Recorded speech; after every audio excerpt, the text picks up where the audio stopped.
Good morning, and we're going to talk about the artist way. I realize I'm a bit behind with videos. I was supposed to do this Friday, and I was supposed to do the coffee chat Wednesday. So we're going to have a sit down, grab you a cup of coffee or a cup of tea or a glass of wine even, and we're going to talk about week 2 of the artist way.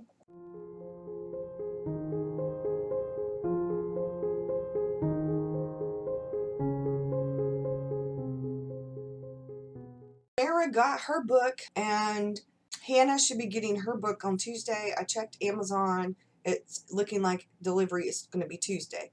I don't know if Malia got her journal yet. I haven't heard anything. Malia, if you're watching and you got it, let me know. Week 2 is about recovering a sense of identity. She talks about poisonous friends and the crazy ones. She talks about skepticism and attention. She says that you might find yourself where you trust your creativity more, and because of that, the self-doubt attacks end up coming more. They increase. And that self-doubt seems convincing, and I understand that. Buy into the self-doubts, and they're convincing. You have to figure out what works for you, because they're kind of like a creative virus. And they're groundless, but they are convincing, and that they cause us to remain stuck in that blocked creativity and that self-doubt mindset. The affirmations are a powerful tool to combat that. They're like she calls them an antidote for self-hate, which commonly appears under the mask of self-doubt. I don't know if I'd go so far as to call it self-hate, but I understood what she meant. Self-doubt can lure us into self-sabotage. I am extremely guilty of that. The poisonous playmates, she talks about that. She says that blocked creatives are easily manipulated by guilt, that the most poisonous playmates for us are recovering creative people, are the people whose creativity is still blocked, that for whatever reason our recovery threatens them. That she says be alert to subtle sabotage from others, especially be alert to any suggestions that you have become selfish or different. Those are red alert words. Now, for me, personally, I am probably my own worst enemy. I am the one who is feeling different, who is feeling selfish. That guilt is me. I am the one. Now, if other people are doing it, it just reinforces my own feelings of guilt and selfishness, because I am taking time away from what I feel like are my other responsibilities. My responsibilities around the house, my responsibilities to other people, my family, my friends, my time creatively speaking, to write, to art journal, to any of those things takes time away from the things I feel like I ought to be doing, like spending time with my friends, going to a lunch or going to a dinner, or spending time with my daughter and my grandson, or spending time with my husband. That's why a lot of times when I art journal, I have my bag of art supplies, and I take the stuff over in the living room. I get in my recliner with my bag and my stuff all around me, and my husband jokes because you got a lot of stuff. And I art journal the pages while we watch TV. Works for me because that's one of the few things that I can do while watching TV. So I can't write my novel, and I can't read like that, and pay attention to the show. I can read in there while he's watching TV, as long as it's not something with music. But she tells you to be very careful to safeguard your newly recovering artist. Now, the only thing I haven't so far found in this is she talks about some of these things, and I'm doing the artist date. I'm doing the morning pages. I didn't do my morning pages yesterday. I didn't do them. It's the first and only time I haven't done them at all. I didn't do them. I had to leave the house early. I had to go to an appointment with my husband. It was one of his only days off. He's not off on the weekends right now. So by the time I got home and could actually do the morning pages, because he woke me up, and I had like just enough time to take a shower and get dressed and leave so we could go to this appointment. I was really tired, and I have been sick for 2 weeks now. And today and yesterday were 2 of the first days that I have felt semi-human. Now, I'm still taking the medicine. I need to take the medicine. But she doesn't really talk so much about if you're the one. I mean, you conquer your blurts, the negativity, with positive blurts. So if I say, I'm not a real writer, I counter that with, I am writing, therefore I am a real writer. Writers writes, and I write, so I'm a writer. Critical thinking. But then there are also the positive affirmations that are listed in the book. She has the tasks, which I've actually been doing and have helped a lot more than just reading the information. The skepticism part of this chapter made sense to me. She said, the inner enemy we harbor ourselves, greatest barrier for any of us, is the secret doubt. We have our doubts about all of the creative stuff, about the creativity in general, that those doubts are really powerful, that maybe we it's not even okay to be creative. And then we also look gift horses in the mouth, that we bypass opportunities that come up because we don't think we're good enough, or because we're afraid, we feel like frauds. We feel like such a fraud that it's kind of we can't even handle the success. I mean, you don't feel like you deserve it because you're not really real writer, or you're not really a real artist, or you're not really a real whatever, that you're a fraud. And so when somebody offers you the opportunity to fulfill your dream of being an illustrator or a writer or a movie maker or whatever, that you think, oh, well, I don't really deserve that. I'll flunk. They'll fire me. I won't, blah, blah, blah. So you either bypass the opportunity altogether. I can't do that right now. Blah, blah, blah, blah, blah. Or something. You find a way to sabotage yourself. And I am guilty of that. I am guilty of that. She says that the creative block often manifests itself as an addiction to fantasy, that rather than working or living in the now, we spin our wheels and indulge in daydreams of what could have, should have, would have been.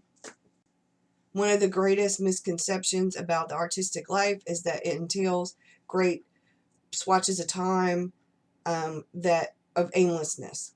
And the truth is that what it actually entails is great spurts of time of attention, that you have to pay attention to things, to the small things, to the details, to the fine, minute things. That the reward for attention is always healing, she says. That attention is an act of connection. So she tells you one of the tasks is to find out where your time is going. I procrastinate. A lot of my time is, especially the last week or two, because I've been so sick, haven't been writing at all this week. I wrote about 4,000 words last week.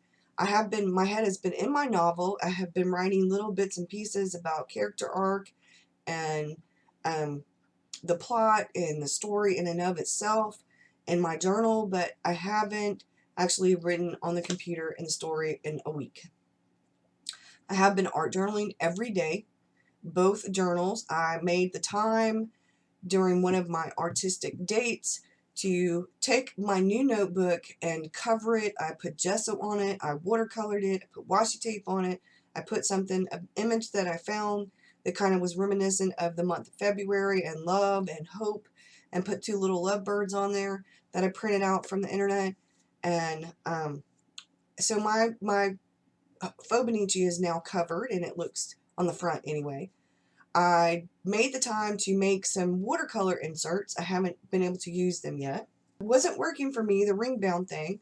I have taken the first half of my Inkwell Press planner and bound it together. I have to take the other half because it's just too much paper, and I'll bind it, and then I will bind the two together. I've been practicing with my watercolor. I've been working in the Hobonichi every day. I am doing journal prompts. I'm participating in the Hobonichi challenge for February. I am participating in the Lister's List challenge. I am participating in a D&D challenge that has to do with drawing, not game role-playing things.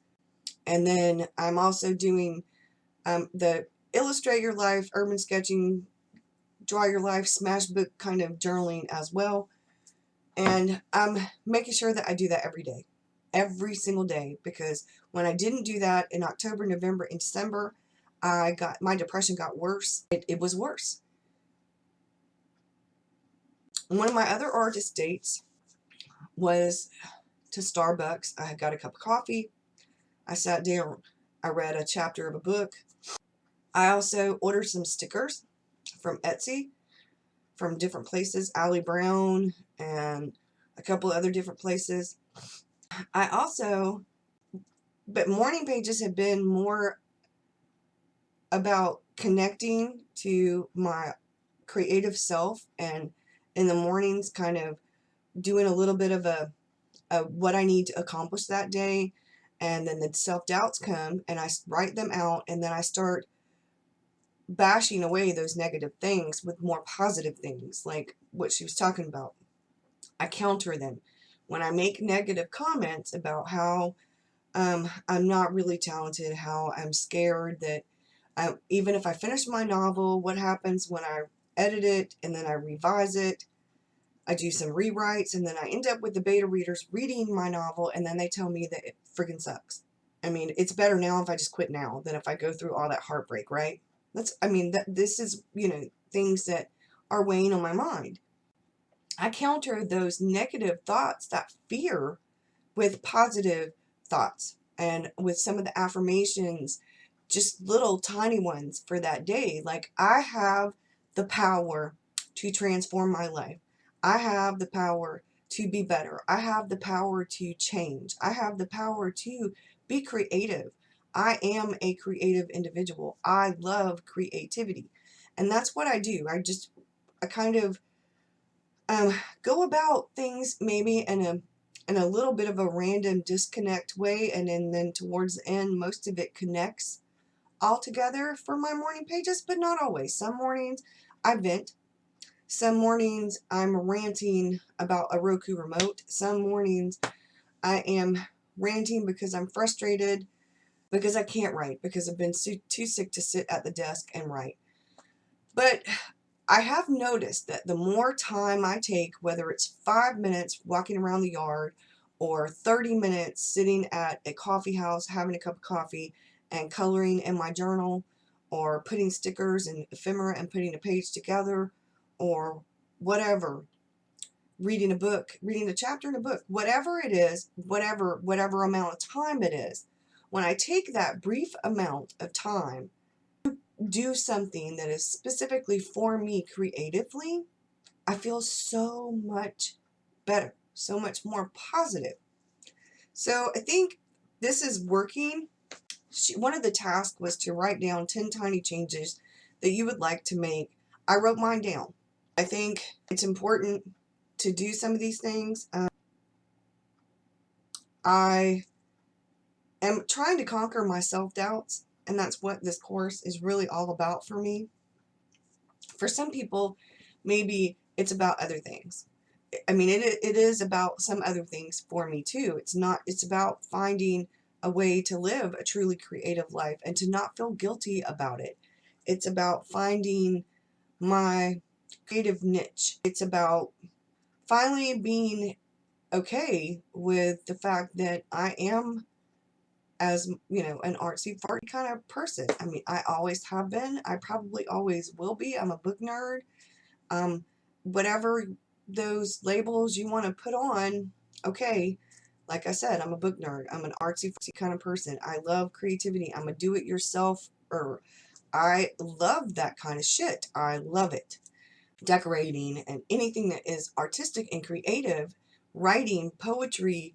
I do better writing poetry when I'm depressed and stuff like that than I do when I'm happy. But I've been concentrating a lot more on the writing of fiction, and I have been reading more poetry lately. I took a small, brief artistic date, took my book of poetry, went out inside in the backyard, sat on the picnic table with my cup of coffee and my book of poetry, and read poetry for like 15 minutes while I drank my coffee.